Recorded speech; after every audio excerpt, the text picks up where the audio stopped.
Depending on where you are, the sound can be deafening. Cicadas sounding off this week across Mississippi. That sound is the bug's version of flexing their muscles. And they have timbrels, these membranes on the side of their body and their abdomen that they pulse really fast, and then you get this sound. And that high-pitched screeching sound we hear coming from the trees, well, that's the male cicada's mating call out to the female. And the females will respond, and then they're looking for each other to mate. Just like, listen, living organism, I don't care what they are, they want shelter, they want food, they want to mate. The cicada mating season is the only time of year we see and definitely hear the bugs. The female lays it, she has an ovipositor, and she pierces a tree, lays the egg in there, and the egg hatches out, and a little cicada, it's like a little larva, starts to feed.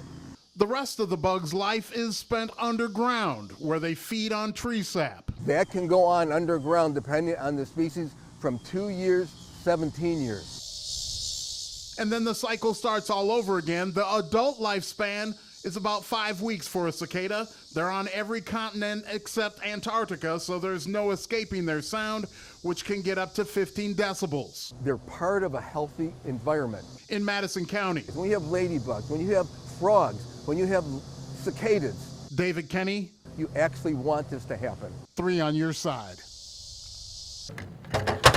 This device is a DefibTech Lifeline arm. It's a battery-operated, hands-free CPR device which automates chest compressions, usually done by a human. According to the American Heart Association, the compressions is the most important part of CPR. For EMTs, this can be like having another paramedic assisting on the scene.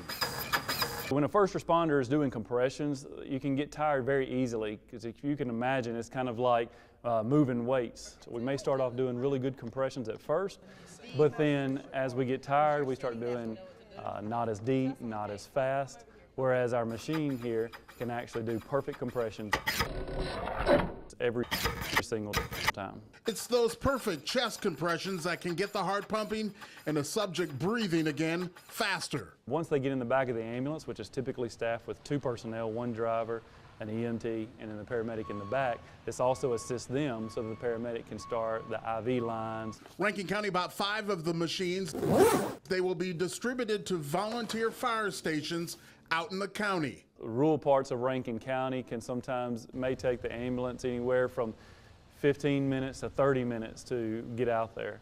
Obviously, if there's a volunteer firefighter close by, they're going to be able to get on scene quickly. When they may be the first and only responder at the scene, Rankin County paramedics now have a new medical tool that could mean the difference between life and death. In Rankin County, David Kenny, 3 on your side. Make sure y'all take cover. Jackson police take every precaution preparing to take a person of interest into custody. With weapons drawn and in tactical gear, they quickly surround this house just a few doors down from the yard where 50-year-old Angelo Taylor was shot multiple times. Several shots. He was struck several times. Right now, we don't have any other information. No name of the suspect. This unidentified man placed in handcuffs and quickly taken away. Officers, including Interim Jackson Police Chief James Davis, try to comfort family members overcome with grief, hoping for answers. Everybody stay back over here. A blue sedan with a donut at the rear. I don't know if the right or left rear of the car, but a blue sedan was traveling up and down the street and allegedly fired from the passenger side of this blue sedan, striking the victim. Taylor's sister tells us he was the oldest of 5 siblings, the father of 7 children, and a grandfather. One of his daughters inconsolable after being told about her father's death. The demolition of the Jackson Enterprise Center continues. Since our last story, metal thieves have now ripped off all of the walls of this warehouse, leaving it completely exposed. The scavengers have now shifted their attention to the building's wiring, ripping out electrical sockets in the hunt for valuable copper. Visitors to Battlefield Park across the street couldn't believe their eyes at the destruction before them. And it's just a hazard to society. The owner really needs to step up to the plate and get it taken care of because it is dangerous. The Jackson Fire Department was called in Thursday when someone began burning the plastic off wires right on the property. Jackson police were present too. Metal thieves hauling away whatever they can find, any way they can, oblivious to the law.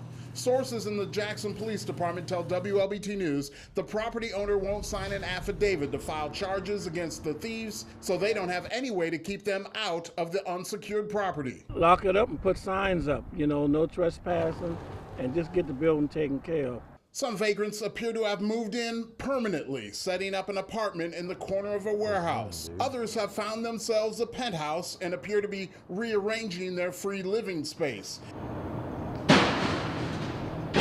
There's still water running in the building, which may be the only reason the thieves haven't ripped out the heavy pressurized pipes, about the only metal left behind. In the basement, leaking water is mixing with chemicals, creating a pool of environmental problems several feet deep. We contacted the City of Jackson, Jackson Police, and Ward 7 Councilwoman Virgie Lindsay for comment. They were either unavailable or have not yet responded. In Jackson, David Kenny, 3 on your side. They're back in the same spot and have extended their family. 2 bald eagles calling Madison County home now have 2 heads poking out of their massive nest. The eaglets, about 10 weeks old. Again, the birds of prey are gathering the attention of residents in the area, even visitors from Tennessee. But they stay here, so, raise their young. They're not quite at the bald stage yet, the white heads. Wildlife photographers are also keeping an eagle's eye on the nest. These incredible photos taken by Sandy Johnson of Brandon, who watched the eagles raise 2 offspring last year. Entergy of Mississippi even rerouted transmission lines not to disturb them. Just the fascination. I could stay here all day and watch them. Represents the United States.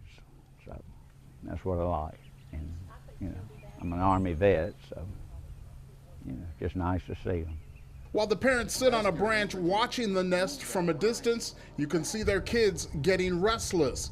The eaglets are doing what's called fledging, stretching their wings, practicing to take their first flight. You just don't see a lot of them, so, and when you do, it's special. If you do see the eagles airborne, it won't be for long. They're super fast and can reach the clouds in less than a minute. Something these 2 plan to do in the coming days as they join their siblings and parents in flight over Madison County. David Kenny, 3 on your side.